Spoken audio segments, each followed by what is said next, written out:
Okay, I believe we are recording.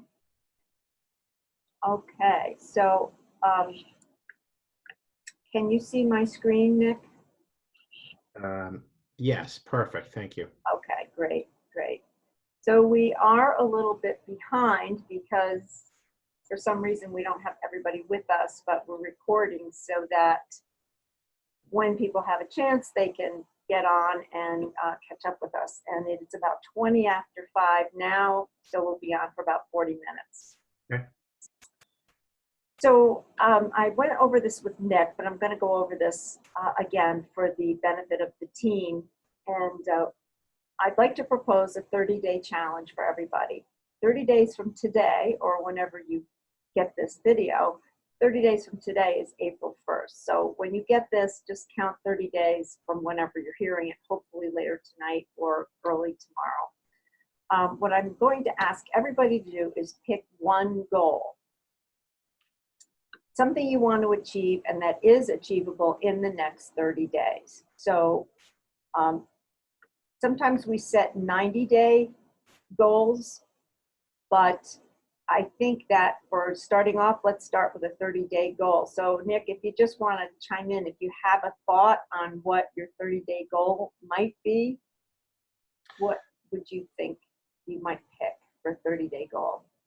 Yes. I mean, I was thinking of another one, but it's going to be probably in the 90-day space. So to hold true to this challenge, the one goal that I would definitely want to have accomplished professionally in the next 30 days is to try and find and at least be in the process of selecting one new employee to work in my agency. That would be a force multiplier for me. It would allow me to reach other territories for the seminars that I'm doing. And not for nothing, this is a good time of year for me to hire, train, and onboard someone. And that training and onboarding would continue through the summer because in the fourth quarter of the year, I'm just so busy. I'm busy year round, but in the fourth quarter, I have no capacity to hire and train. They need to be ready to go and self-sufficient. So I've been talking about this with my other employees, and I would like to at least bring on one other person in the next 30 days. So you're talking about a salesperson, right? Correct. This is not a support staff person. That might be in the next consecutive 30 days, but this would be a sales agent, yes. Right. So that's a great goal for a 30-day goal. So what will success look like for you, just quickly? Success in relation to this goal? Yeah. Yeah. You know, whether it be someone who's bilingual, whether it be someone of an opposite gender as me, I just need some other or personality traits. That's a good part of it there. Just someone who can more well round off the team, add a different skill set again, add a different language, add different competency, add different experience. And I say that because I'm in the insurance field, and I was just in the last 30 days talking to someone that was a certified financial planner on the wealth management side. And we don't have that capacity in my agency at this time. I've done it before, but I kind of want to delegate that aspect and have someone with experience to run that shop for me. So unfortunately, that other person I was talking to fell through, but it definitely opened my eyes to what what capabilities it can bring to bear for our agency. So that's the direction I want to go. Great. Do you need any specific resources? Not really. I mean, I just got to get back onto the online portals and post the resume, post the job posting, which basically means I need to settle down, which I've been talking about doing, but maybe this will challenge me to do that. Just settle down, create the job description, and to post it. I've been very not negligent and not procrastinating. I'm not a procrastinator, but I haven't done it yet, and I can't put a finger as to why it hasn't been done, being already March 3rd. So I think this will be a good one to challenge. So resources, no, it's just sign back in, post the job, and and start the interview process, candidate Right, selection. right. It sounds like getting that done, not the procrastinating piece of it, but if that's the time to do that has been sort of getting in your way. That's for sure. So, so now that we've talked about it, you can figure out a way to work it into your day. Yeah. I've already hired a administrative staff, so I have the I have the framework and format for a job description. And for me, once the creative juices are started, I can roll with it from there. But I'm going to try even in the next 5 to 6 days. I'm going to say definitely before our next meeting. I want to try and get this thing posted and start the interview process because that's going to take a while anyway. And Right. for me to post it and be in the process of interviewing candidates, I can't control because I got to bring on the right person. So I'm not going to try and rush and say I want to get someone hired in the next 30, but at least to be posted, interviewing, and negotiations ongoing would be a win at this point. So besides posting it online, if you don't mind, I'd like to go into this a little bit. What else could you do? Or what else have you thought of? Well, one of which, and this was by default happening regardless of this challenge, was that this Friday I'm talking to someone who used to work for me before, which there's some interesting dynamics with that, which we could have a whole class on. Yeah. Uh, but, you know, so someone who I have familiarity with and frankly has a good skill set and I get along with, that's not really a problem. There's other issues though. So, that, do I go down that road? Do I just start with a clean slate? I mean, I think I know the textbook answer. But do I give this person a second chance? I just, I'm very selective as to who I work with, who I bring on board and everything. And I just have familiarities with this person. This person knows my process, knows my market, knows our processes. So there is a strength with that. And this was not someone who was let go for, disciplinary reasons or whatever else. So there's no for cause issue there. It's more other issues. But so, I'm not sure I answered the question, but No, that's fine. No, because I think you're right. Because you when you're looking for a candidate, you want to post the job so that you have an adequate candidate pool because you need to have a candidate pool to select from. mhm, You're a small company, so you're not bound by any federal restrictions on what yeah, your candidate pool looks like. I assume yeah. you're under 50 employees, right? I'm sorry, please. You're under 50 employees. Oh yeah. Mhm. Okay. So, so therefore, if you use word of mouth, that's just as legitimate for you as posting online. Hmm. And to be honest with you, every job I've ever gotten or interviewed for has been via word of mouth. Interesting. Somebody knew me, and that's why I got the job. So that might be a pool of people that you might want to investigate Okay. to a certain point. Well, to that point, the person that I was talking to last month, because I hadn't even posted the job, it's not been posted.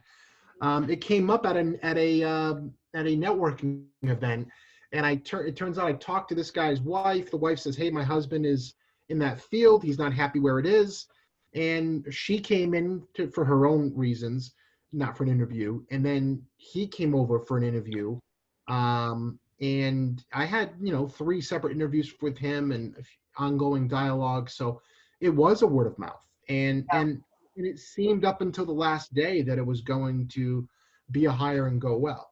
Um, yeah. Well, I mean, you got one, and you sort of figured out what you didn't want or what wasn't going to fit. Hmm. Was it fit for him or fit for you? Right. So, do you have any other questions about the 30-day challenge? Um, give me, I guess not give me an example, but what do you mean by the what are you grateful for and working towards your goal? Okay, so I like to work gratitude in when I'm working with people because I think often So I'm going to use an example of weight loss. So let's say your 30-day challenge is I want to lose 10 pounds. So success will look like I can fit in the next size down dress or pants or whatever, right? Small win is I weigh myself every day and I see a couple of times a week, I see a quarter of a pound or half a pound goes down. Some weeks I lose 2 pounds.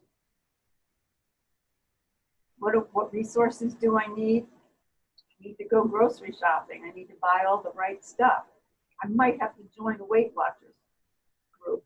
I might have to get a health coach or a weight loss coach. There's a lot of those out there.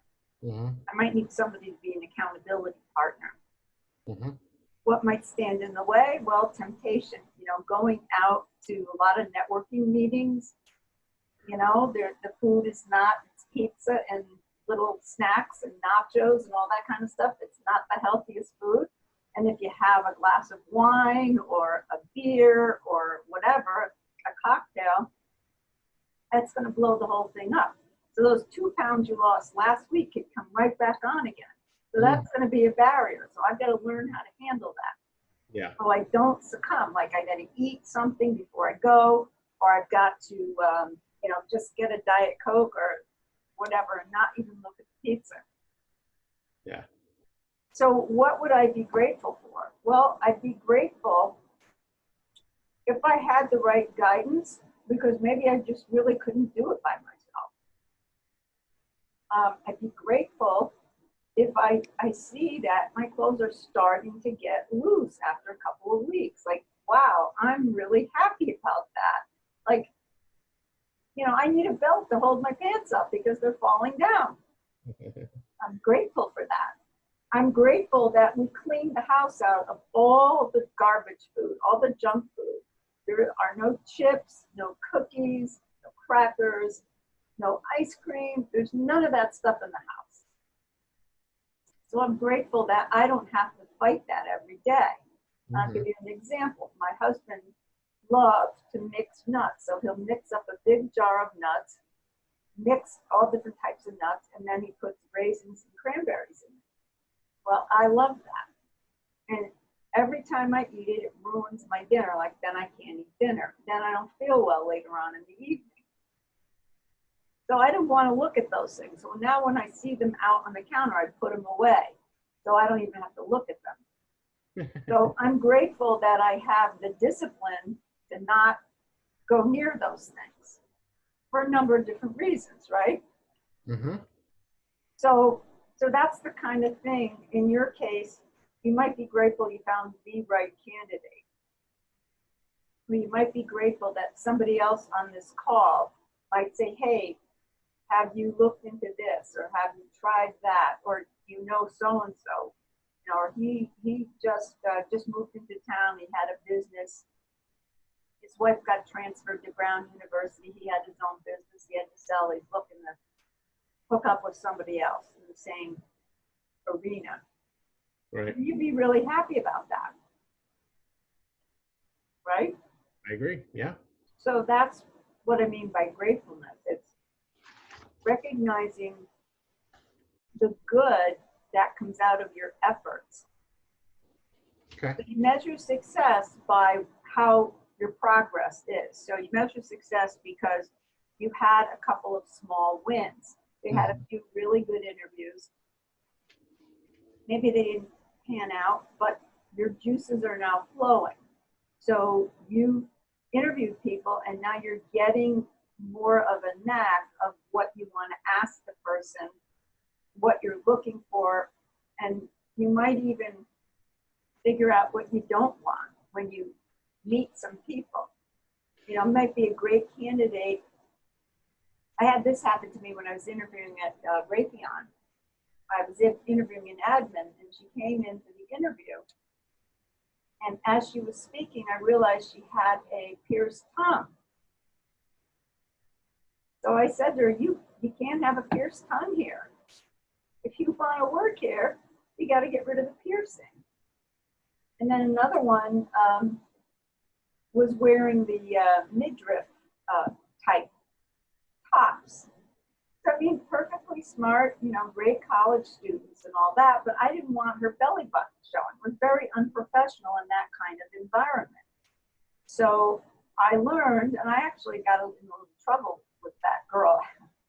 She was the daughter of a higher up, so, but anyway, I digress. What happened was that I learned that I'm going to be a little more choosy when I'm going to take an intern or hire an admin, and not just take the daughter of somebody because the person is somebody's son or daughter. Mm-hmm. So, you know, it took me those experiences to learn the hard way. So, you know, that was a big step for me. But the small step was looking at the girl and seeing she had a tongue piercing. That, you know, she was having difficulty speaking because of the stupid tongue piercing, and I could see it. Yeah. I had to come right out and say, "You have a pierced tongue?" It was so strange. But, you know, you live and learn, and you should give yourself credit for being experienced in this realm, but you're a little rusty. It's like the guy who hasn't interviewed in 5 years. Mm-hmm. You know, you need to brush up on those interviewing skills and get the, you know, be kind of critical when you bring the person in, because you don't want to be stuck with a person that you depend on. That's Right. not going to be good for you or good for the business. So that's how I would explain all of this, sort of. And you know, when you find the right person, you're really grateful for it. Yeah, I agree. And where that comes from is when I was working for some captive companies early in my career, you know, they were really good at recruiting. They were really good at building a team. They weren't good necessarily at products or even keeping people in the door, but they were good at building. And that's my weakness, is building. But my point is, I had the most fun when we had 45 people working there, competitions, a good support staff, good management, good training. Um, you know, the spouses get to know each other, and we held ourselves accountable for our success or failures and all that. And that was really fun. So, you know, it's been obviously a challenge to, um, you know, be in the independent world, and I've slowly grown the team, and it's shrunk over the years, and it is what it is now. But and I've wrestled before with, do I just have myself and a good support staff because I can do it? Well, I can do it. Or do I grow and multiply my skill sets beneath me? I've already seen the value add of having an admin. She is the right person. I do feel I confidently made the right decision there. But the stuff that she's doing day to day, the 30 to 40 hours per week, is stuff that I don't have to do, and it's getting done. And I don't even know how I did it before, and I definitely could not do it now. I would have been way behind, and I was behind. You know, obviously there's some babysitting with bringing on some new people, but then there's, you know, a responsibility that I have to train them, onboard them, make sure that they're successful, give them all the tools for success. And we're going to have some of those conversations with the associate that I do have starting tomorrow, because he's starting to flail a little bit. He's starting to, you know, get a little frustrated and not make as much money as he thought he would. So I want to see what I can do to, you know, make sure he's successful. Right. So I'm Right. gonna, yeah, I'm not going to recruit, but I'm going to retain. I'm going to retain by making sure that I'm the best mentor and leader, an employer for him, also while at the same time trying to grow the team. So, Right. And it sounds like you had a very good model in the previous company that you were with. And what you're describing was esprit de corps. And that is really an optimum environment for people to be productive. So I think I might have mentioned last time that people will stay in a job that they like, even if the conditions are horrible. So they might have a really crappy job, like working at Nabisco. My mother used to work in Nabisco and she hated it because it was just production line. It was Yeah. boxing up cookies, putting them, putting them in the shipping containers and all that. And it was so monotonous and it was Mhm. so just kind of brain dead work. She did get along with the people, but the work just, she couldn't do it. But on the other hand, I had an aunt that worked there Mhm. and she loved it. Yeah. She loved it. The work didn't bother her because it was a great paycheck. They had a great pension plan, great benefits. That place is still there in New Jersey where it grew up. You could smell the cookies a mile away. Mhm. And they only make certain ones there. I forgot which ones they make there, but they only make specific cookies in that place. But, if you like the people around you, you can pretty much put up with anything. I saw that quite a bit at Raytheon also. They did stay interviews. And the number one reason for people to stay on the job was that they liked the other people that they worked with. That's nice. And that's critical. Yeah, I mean, I think he likes it, and he's both. And the associate that I've got now, he's young, he's raw, he's coachable. He's a little cocky, a little, not cocky to me, and his attitude's okay, but he's just, a little naive is probably a better word. Um, and he's very grateful. He loves the environment, and I think he's going to stay there for quite a while. But I want to turn, good to great for him, and I've had challenges year to date getting mentally motivated. No, it's not head trash. It's just I'm getting tired. I mean, Yeah. you know, the fourth quarter kind of rolled me out, wore me out a little bit, and I really wanted to, you know, get the year off to a good start. And here I am. It's March 3rd, and I'm doing okay, but not busting down doors as I should be at this level. But I've got some plans to turn that around here in the second quarter. So So, um, would you say that the slowdown might be um, due to the new employee and the time you're spending with him, or is not it the not lack of really. performance? No, it's not really due to him. I mean, he doesn't quote unquote take up a lot of time, and the time spent with him and the staff to do our meetings and stay in touch. We've improved internal processes a lot better, significantly. So he's not necessarily taking away from me. It's just activity. I mean, I'm in a sales organization, so I'm not setting as many appointments as I need to be successful. I mean, I know how to do what I do, but I'm not in front of enough qualified prospects on a weekly basis. If you look at my calendar, compared to where I have been and can be and will be. Right. So, but I know that's what it is. And I'm always saying, all right, well, today's a pretty light day. I'm going to go, make some phone calls and book those appointments and stuff. And then all of a sudden, emails come in and customer service work kicks in, and, Right. one leads to the next. And then I'm like, all right, gee, it's already late in the day. So. So that's a good point to bring up because one of the things that a lot of entrepreneurs struggle with is time management. And I struggle with it also. And one of the things that helps with entrepreneurship, especially when you're working by yourself, is to give yourself certain segments. So I stopped using my Franklin planner when I left Raytheon, and I tried all these other planners.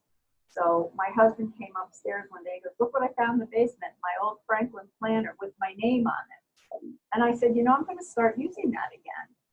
And I make a list of things.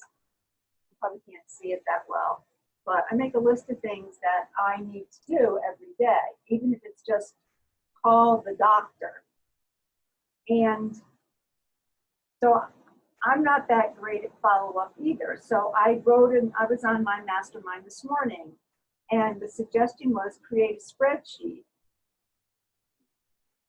and just make the columns that you need, like where did you meet the person, how many times have you spoken to the person, were you able to make an appointment, did you follow up with a second appointment after that, blah, blah, blah, however it goes.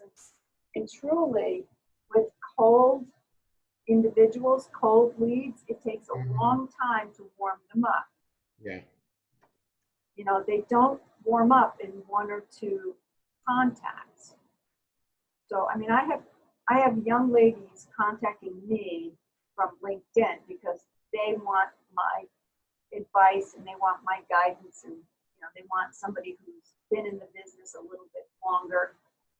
These are HR people, and so I keep them on a separate list because that looks like a good target market for me. But if they're calling me cold, even if they're calling me, I really can't offer them a sale because A, they may be in another state, B, I never met them face to face, and C, they don't really know who I am, Yeah. even if we have an hour or 2 hour conversation. So it's exposure, it's seeing people over and over. And unfortunately, in Rhode Island, that's kind of the way it is. You know, and it's all networking and word of mouth. But I learned that the hard way, and I started to try to capture that in my own business. That um, there is no cold calling in this business. It just doesn't happen. It's hi, or maybe an email, hey, we chatted at the networking event, and you give them a little freebie, like, hey, I have this great, you know, financial freedom download. It's one page with 10 things on it. Go to my website, download it, and when they go there, they have to subscribe to your mail list. So you get them on your email list, you start sending them letters, and then you run into them again. You might say, hey, I really appreciated what you wrote about, you know, being fired after 50. And I really resonated with that. You may be able to strike up a conversation. And the conversations then will lead to a sale eventually. Sometimes people come in and see me and I don't hear from them again for a year or 2 years. So I know it's really pressing to do that. Yeah. But I think the more you get out and the more you network and the more you show people that you're present, and also go where your target market is. So let's say your target market, I'm just going to pick a profession. Let's say it's nurses. So you find out where the nurses are. You find out, like, do they have a professional organization? For about $200, you could probably join the organization, go to some of the conferences, go to the meetings, put up a table, and give a very soft sell. Some of these places, they'll buy an iPad, and the people put their cards in a fishbowl. At the end of the day, they get an iPad. So every person there put their damn card in. Yeah. And somebody won an iPad. Yeah. So those are just some of the small ways, but the thing I've learned is you have to give something away for nothing. They have to see your value. And that in the business that you're in and the business that I'm in also, where you're asking people to spend a lot of money, basically, Yeah. you have to have that, A, the credibility, and B, the familiarity. So you might know me, but might not think that I'm going to be such a great coach. You know? Or you might think I'm a great coach, but you don't think I'm approachable. You know, you have to break down those barriers with people. And I'm not going to say it's easy, and you're starting off on your own. Let me ask you this: when you were in your previous work, did they provide you with leads, or did you find your own? A little bit of both. I mean, initially, people starting off, they do give you leads. I mean, you're paying for it somehow, but they do give you people to call. But you get really, really, really, really good at asking for and getting referrals, which they're just fortunately starting to flow in now. But I need to do a better job of asking more for those. But I got back in the day when it was feast or famine. And I didn't want to be lead dependent. I got really good at asking for referrals. Yep. And And I prided myself on that. And that was how I competed, was getting the most referrals and getting business from those referrals. And now I do have pretty much a referral based practice. And I'm very grateful for how many unsolicited referrals I'm starting to get. But unfortunately, maybe part of the slowdown this year is I'm relying too much on the unsolicited referrals, and I'm not going out there making enough of my own waves and asking for referrals from existing clients. So Right, right. Well, you know, your existing client pool is your best source of providing more income for you. yeah, okay, I'm writing that down too.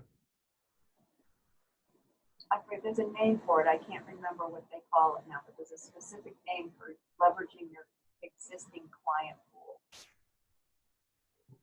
I agree. I agree But with that. it's, you know, it's considered kind of a ready-made lead generator, your existing pool of clients. Yeah, and don't get me wrong. Servicing my existing clients, additional business from existing clients, referral from existing clients. I could spend my entire rest of my career. I mean, I don't have enough to rest on the laurels, but I have enough to keep me busy every single day. And I'm trying to get back at better customer service. You know, I was just thinking of it this week. I used to call everybody on their birthday, and I don't do that anymore. And they all get an automated birthday card, but they're not getting that call from me, which allowed me to ask them questions. How are you doing? What's new? What's different? And, you know, should we set up a time to sit down and all that? So just a birthday list, which I can print right now, Right. is an easy, inexpensive, game changer to improve customer service. Because I've noticed that even though I'm bringing in way more clients that are leaving me, I'm having a 5 or maybe a 10% fall off, and it might be less than that. But you know, where every dollar counts, I don't want to have any fall off. So I don't want to find out after the fact that they've talked to somebody else because they feel that they saw me years ago and one time and they don't have any relationship with me now. So, you know, if I just go back to the basics of calling them on their birthday, calling them on their anniversary, doing policy anniversaries, just seeing the people every single week, and getting referrals from those people, it could be an absolutely great year. Plus sprinkling in the unsolicited referrals, the seminars I'm doing. I mean, I know what it takes, and I just kind of said it all, but it's getting back to the basics to do that. So. Right, and that's where I was talking about time management. So if you have some kind of a planner, I don't know what kind of schedule or planner that you use. Okay, so you have a paper planner. That's good. Um, every day, even though you might have it on an electronic calendar that goes out to everybody, but every day you make a list of the most important goals for that day. So you might want to say to yourself, I'm going to make 10 phone calls today, or I'm going to connect with 3 or 4 new people on LinkedIn or Facebook or something like that. Yeah. And you just do it. One of the better things to do is you break the day up. So what's a good time for you to make phone calls? Is it first thing in the morning? Is it after lunch? Right. Is it just before you leave? So you spread your day out according to when you're going to do that task. So maybe in the morning is when you want to do your birthday calls, let's say, you pick a specific day for that. And then you do some of the other work that you're doing, your customer service work. So you're going to give yourself maybe, I don't know how long it takes you, maybe an hour or 2 hours to do your birthday calls. And then you're going to spend an hour or 2 hours on your customer service work. And then the rest of the day, you have another thing, maybe a networking event or some other thing that's going to bring you referrals. Yeah. One of the things I kind of left off this list, but in my mastermind, one of the goals they set for us is every quarter, no, it wasn't every quarter, every month, Mm-hmm. have to have at least one money-making activity on your schedule. So you either have to be running a seminar, running a webinar, working with a new client, but that's the goal. So, and there's no measuring really, but it's the way they set it up so that, you get to talk about how close are you to those 5 new clients. in that quarter. So for you, you go by quarter. So how many clients do you want by the end of this quarter? Yeah. Yeah. Speaking of that, I mean, another way to think of the same exact thing is, quarterly is appropriate, but I also use, and I've read the book and I'm a fan of the 12-week year. Yeah, So there's approximately 12 weeks in a quarter, give or take. I have actually developed a spreadsheet with calculators built in that I award points based on certain types of activity, whether it be a phone call, referrals gathered, applications, and everything. And I am no different. So I and my associate, who's a licensed agent, we have to submit that every Friday, and then I review that with him to see how many points. So the goal for us is 70 points. It could have been all business, it could have been all prospecting, it could have been all networking. It's all about activity, and activity equals results. right. So I kind of broke it down as to how many activities were needed. Like, he makes more phone calls than I do. I don't need to do 200 dials to have a great week. I need to have time to make 30 dials and I have a great week. Right. So my calls are worth more. But yeah, it's pretty cool that I'm able to have that formula, and it's based on sales. So, but Well, I it create. sounds like they're giving you a formula to structure your quarter, right? So if you could boil that down to a day, segment your day, and that way you kind of back into the time management. You're not scrambling to try to do all the things at the end Yeah. of the week. Yeah, I'm going to agree with you what you said about the planner, because I call mine the tracker, and it's made up of the little discs and stuff and customizable printout sheets, and I've tabbed everything. And I was using it religiously up until my schedule got nutty in the fourth quarter last year. And then because the schedule changed hourly, I went to a pure digital online calendar, which I still have. But there's nothing like having the paper calendar, sitting down, planning on working on the business, not, necessarily in the business, or whatever the Right. phrase. And my assistant just this week, to resurrect this planner, she did print out every month the tabs, and then obviously the calendar. Um, and then on the back of that sheet, it has like already the grids. The grids are potential business, like prospects to call, submitted business, and then cases that paid for, et cetera, et cetera. So if I just, and probably it's only going to take me an hour to sit down, organize this thing the way that I want, and maybe I'll do that this weekend. But I think if I got back to this and not just relied on a digital calendar, because if I saw the names and thought of the names that would go in there, the people that I need to call this month, and I crossed them off as I went, then that's great. And I've never been I know all the professionals use it. You're a fan of it. Writing down a list of things to do each day. I've never done that consistently. I just hate writing. The time it takes to write, I could go do something else. But of course, if you don't do it, it carries over to the next day. You get sick of writing it over and over. I know. So Well, hate to say. I understand how you feel about not writing things down, because I resisted it like 5 years. And then I realized that there were spans of time that I was really wasting, that I could be doing something productive. Yeah. So I'll give you a very good example, okay? So my husband and I are retired now, and we don't have a cleaning person. Yeah. So I noticed the house was getting really dirty. So I had to make a list of things to do that included house cleaning. And I knew, because of the time that I spend networking and meeting people for coffee and coaching and writing and all the other things that I like to do, that I wasn't making time to clean the house. So I decided that I was going to leave dusters, one upstairs and one downstairs, so that when I noticed there was dust, I could just go through that room and dust it. Or before bed, I could clean the sink and get all the dishes in the dishwasher and bleach the sink. You know what I'm saying? So I had to actually add that into my calendar. I have actually not today, but Sunday, I have hem, pants, and dust bedroom. That's on my list of things to do. Monday, call the Barclay card because they had me 90 days delinquent, which was not, it was a zero balance and they made a mistake. So, you know, those are the kinds of things, they're mundane, kind of nothing things, but they still have to get done.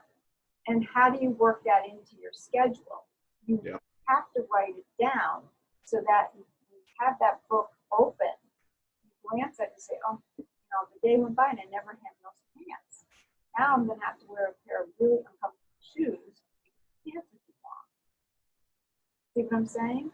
So if you can segment your day out and fill in the blanks with other things you have to do, like get a haircut, get the car washed, you know, that's the time management piece that we as independent business people are always struggling with. Yeah, definitely. Definitely the time management piece. I mean, it is a little difficult to segment my day. I mean, the nature of my business is not, it's not 9 to 5. I'm not in the office all the time. I'm driving. I was in Coventry, Bristol, Barrington, Warren today. I mean, I was kind of, you know, in the driving and the traffic and, you know, I was literally in my office today for 8 minutes, dropping off paperwork, and then I was scooting off to Bristol, Warren for appointments. Sure, have I and can I call a little bit from the road? Yes, but I'm returning messages, which do pile up over time. So, you know, not every day am I able to sit down and just do some pure prospecting. But that said, you know, I'm trying to the office days that I do have are right now Monday and Friday for sure.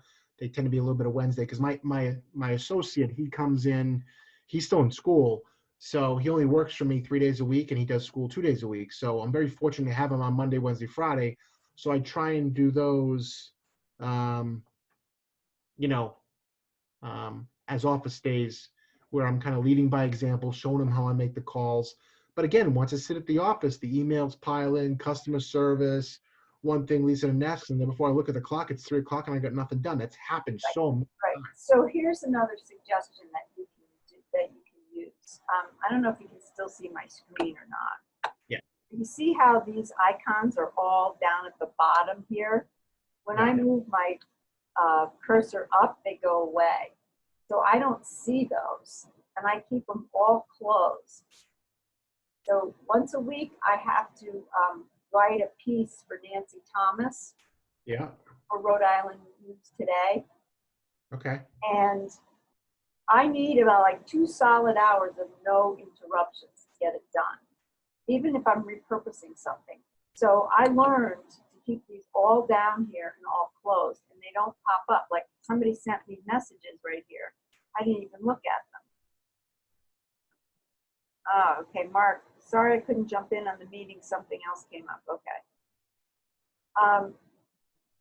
But you see, normally those messages would flash up. So I turned off all the notifications. You might want to try that as a strategy.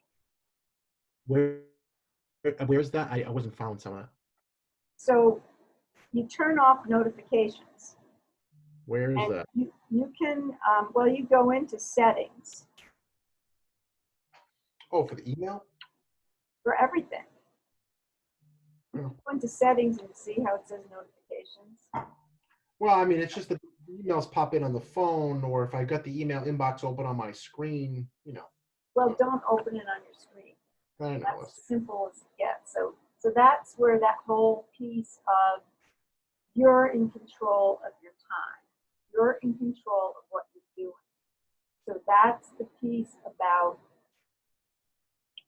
controlling your own day, because it can snake out of control, or just like an alligator's tail, you know, really just go from one thing to the next.